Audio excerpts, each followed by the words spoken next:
Hey, folks, you've officially called the SC Lead Hotline. I'm A.T. Shire, producer extraordinaire. I don't know why they have me on the phones, but anyway, you've officially called the SC Lead Hotline. It's summer break, and there's no one here to answer your call right now.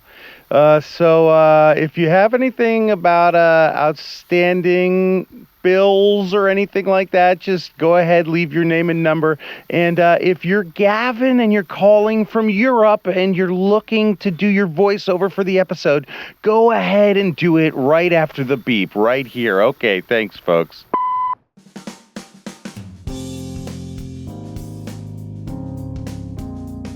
From South Carolina Public Radio, this is the South Carolina Lead. I'm your host, Gavin Jackson, and this episode was recorded on July 1st, 2026, here at South Carolina Public Radio Studios in Columbia. Now, there's only one episode this week and next week because, as you can tell, we're phoning this one in because I'm on a much-needed vacation.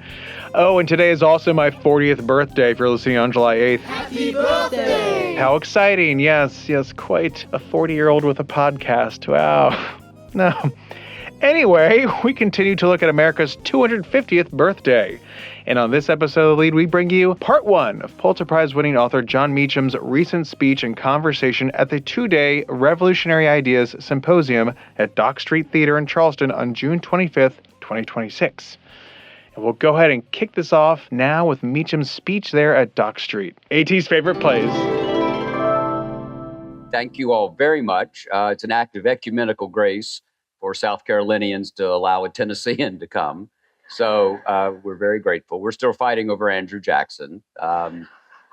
We want him. Y'all wanted him at first, but then they got a little rough there in the winter of 1832. But this is about the only room in America where you can make an 1832 joke and everyone gets it. So give yourself a hand for that. Yeah. Or not.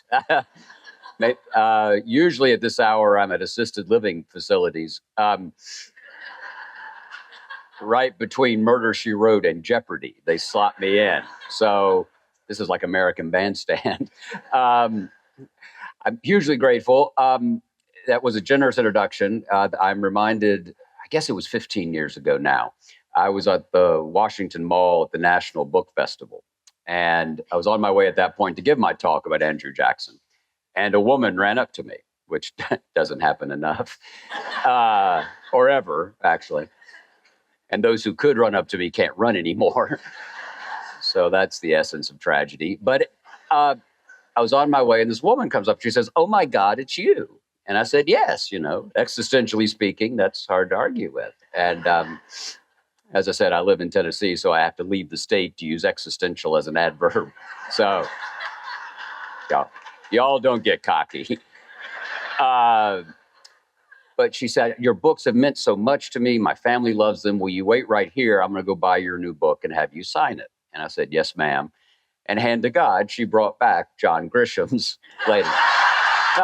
So whenever I think I'm the most distinguished anything, I remind myself that somewhere in America there is a woman with a forged copy of The Runaway Jury, right? I signed it.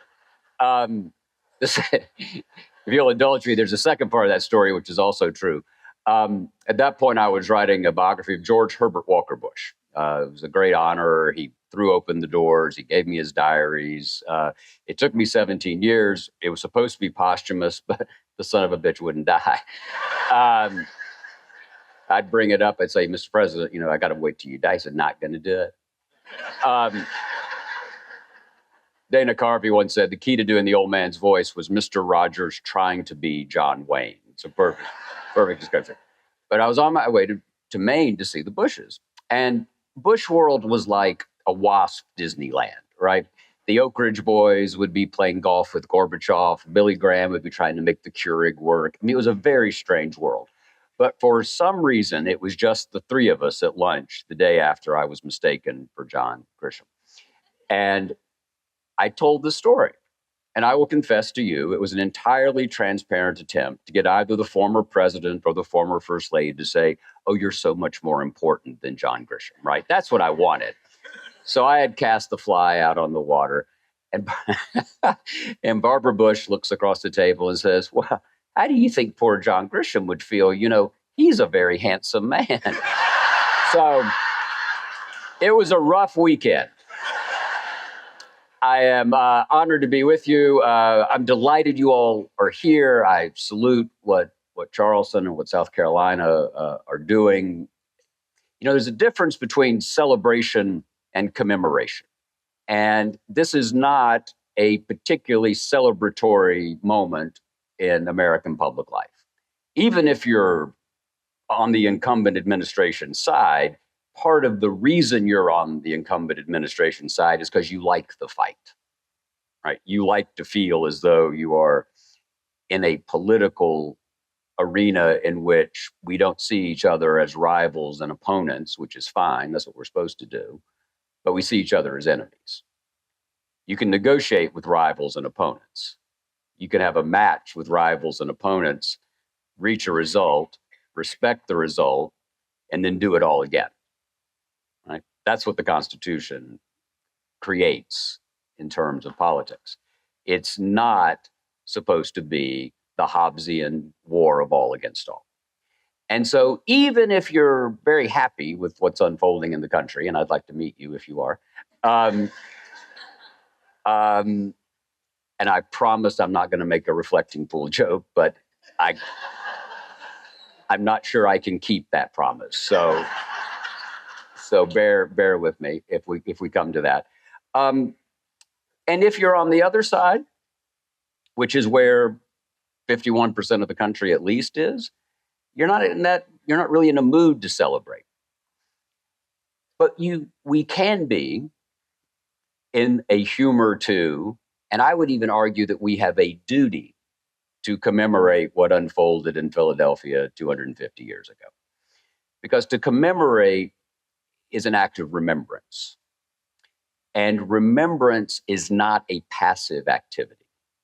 And I say this as I'm a boringly heterosexual white Southern male Episcopalian, right? There's 6 of us left. And as I look around, the other 5 are here.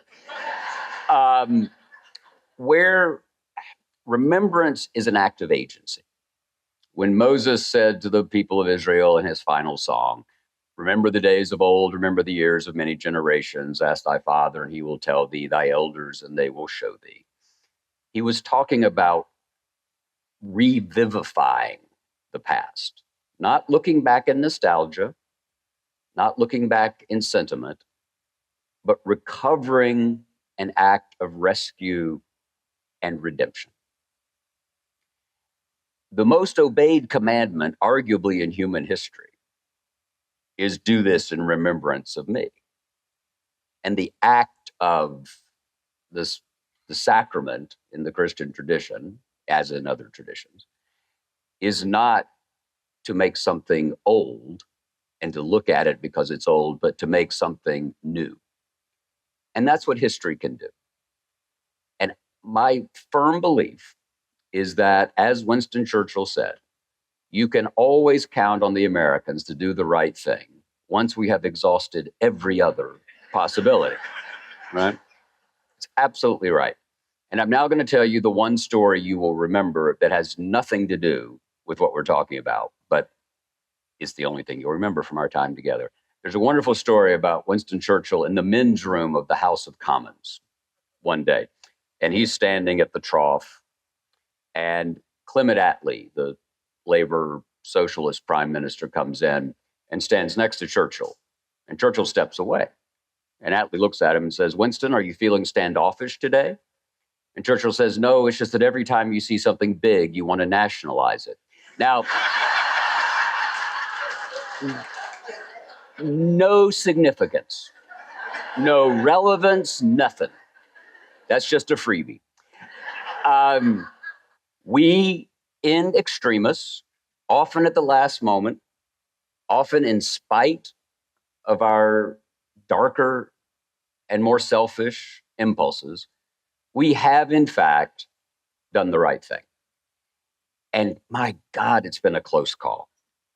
If I ask you, to think about for a moment, over the last 250 years, what's the greatest thing the United States of America ever did? There are a couple of candidates, right? There's declaring independence itself, which helps create fuels a global move toward self-government as opposed to hereditary authority. There's the abolition of human enslavement. But the largest event, arguably in human history, is the Second World War. You just think about George Marshall became chief of staff of the army on September 1st, 1939. It was the day Hitler invaded Poland. Welcome to the job. The United States Army had 170,000 men in it. By the time 1945 is over, we're north of 10 million. In places like the Charleston shipyard and places all over the country, we reacted to the threat of fascism and tyranny with a remarkable and really unprecedented productive and human investment in the projection of force to achieve a moral end that would have economic and political implications, but which was fundamentally a moral insight. Largest event in human history, an event that ends with the capacity in August of 1945 for the world to destroy itself. Trivia question. When did we declare war on Adolf Hitler? We did finally. It was 5 days after Pearl Harbor. All right. So the Japanese attack us on December 7th. FDR goes to Congress on the 8th. The American people in their righteous might shall win through to absolute victory. He doesn't declare war on Germany. Why? Because Germany hadn't declared war on us. People say, oh, well, of course it was going to happen because of the tripartite pact. And did Hitler pay a lot of attention to treaties? We didn't know. FDR didn't know what was going to happen. Those 5 days were the longest 5 days in Winston Churchill's life because he didn't know if he was going to continue to have to stand alone against the Third Reich in Europe while we focused on Asia. And finally, in one of the mistakes from which Hitler would never recover, on Thursday, December 11th, he declares war on the United States. We declare war on Germany. And then we do the greatest thing we've ever done. I think it's really important to remember that the greatest thing we ever did, we were dragged into.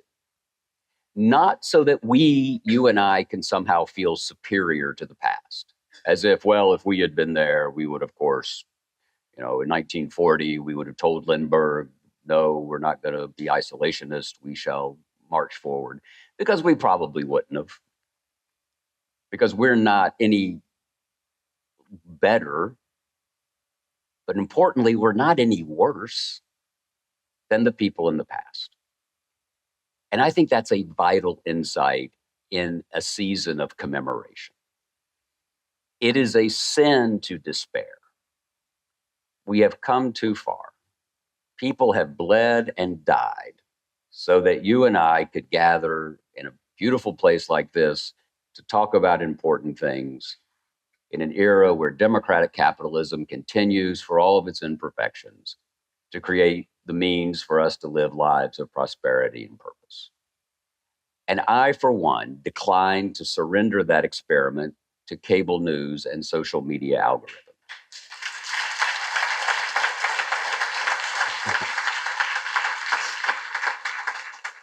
Or to the algae. I got it. I didn't know when I brought that up before where it was coming, but it worked, right? We are not going to choke on algae. The things we have to do.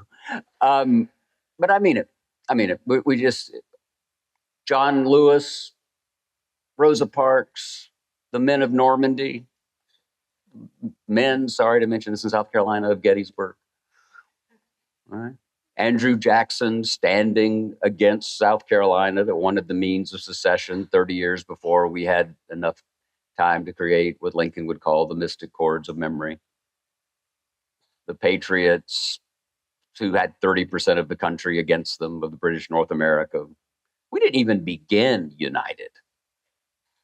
25 to 30% of the country, of the colonies, were loyalists. My family were loyalists. They left Massachusetts Bay and went to Nova Scotia. Bad bet. It's like every Southern family that, turned down the opportunity to invest in that brown sugar water. What's it called? Oh, Coca-Cola. Nobody's going to buy that. 30%. 1 out of 3. A couple of the things to just. I'm kind of trying to be Joyce Brothers meets David McCullough here for you, right? I want to give you a couple of things as we go forward to help frame the debate. Only 3 times since the Second World War have 60% of us. So think about it. Look around. On your row, 4 of the people on your row, we're going to say that you were wrong about who you voted for president. That's when we were most united. In 1964, in 1972, and in 1984. President Johnson, President Nixon, and President Reagan all got 59 to 61% of the vote. Every other election was infinitely closer. From 1932 to 2000, don't hold me to these exact numbers, but it's close. The average decisive number, margin in a presidential election, 1932 to 2000, was 8.5%. Since 2000, it's less than 1%. President Biden would not have been President Biden if a home game at Yankee Stadium, 45,000 votes, had shifted in 2020.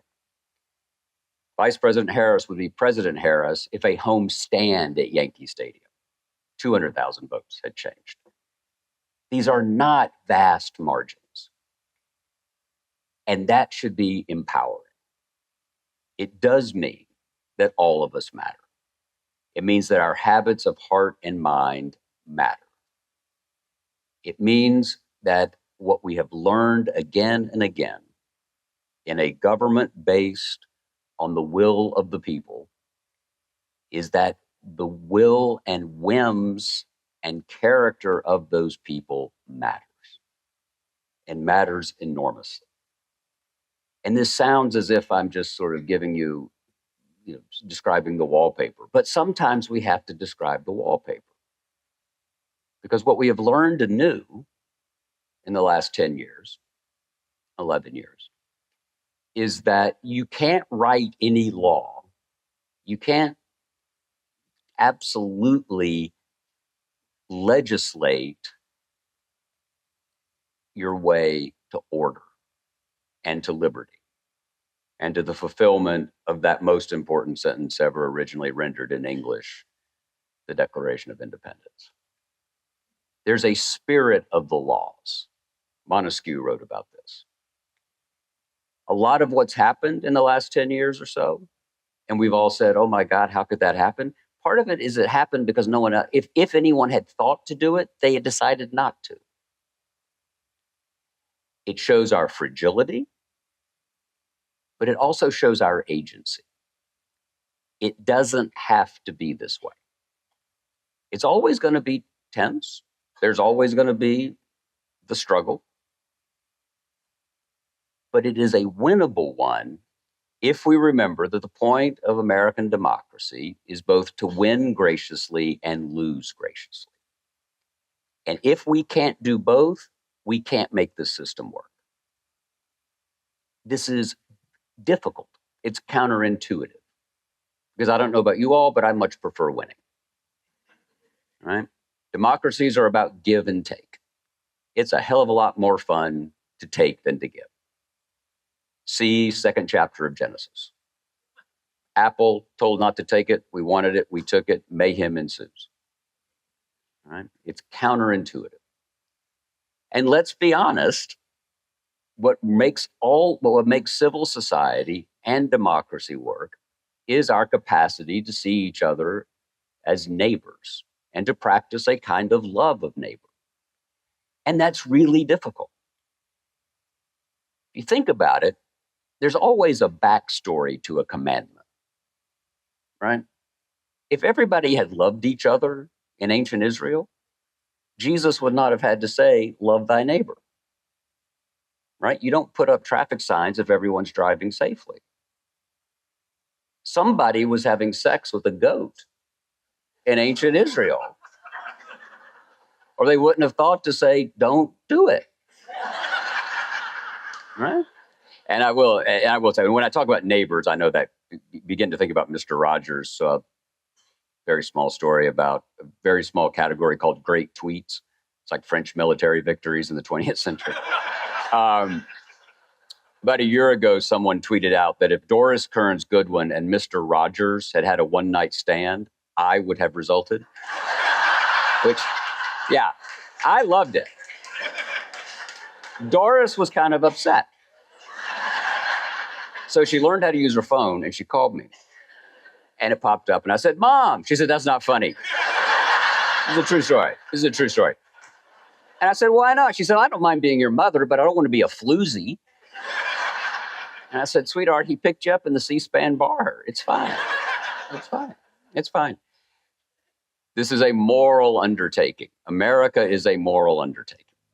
It requires us to judge ourselves by the degree to which we live into that sentence that we hold these truths to be self-evident, that all men are created equal, or the degree to which we fall from it. And I know where I want our generation to end up. So let's get on it. Thank you. You can watch that speech and more at youtube.com/SCETV News. And we have that whole conversation with him and Ben Ziegler coming up in our next episode. Again, one pod a week. That's just the rules come summertime. But give us some love. Give us a shout, 803-563-7169, or leave us a review on Apple Podcasts, wherever you get your podcast from. We love that too. And you can stay up to date with the latest news on SCETV.org and SouthCarolinaPublicRadio.org. And don't forget to support your local newspapers. The South Carolina Lede is a production of South Carolina Public Radio. Our producer is A.T. Shire. Amy Crouch is our supervising producer. Sean Birch is our executive producer. Sydney Wilcox is our intern, along with Jake. This podcast is produced with support from PRX. It is made possible in part by a grant from the John S. and James L. Knight Foundation, as well as listener contributions to the ETV Endowment of South Carolina. For the South Carolina Lede, I'm Gavin Jackson. Be well, South Carolina. And now he is in the Walking on Broken Glass music video for Annie Lennox. Yeah. Okay, so is John Malkovich, baby, okay?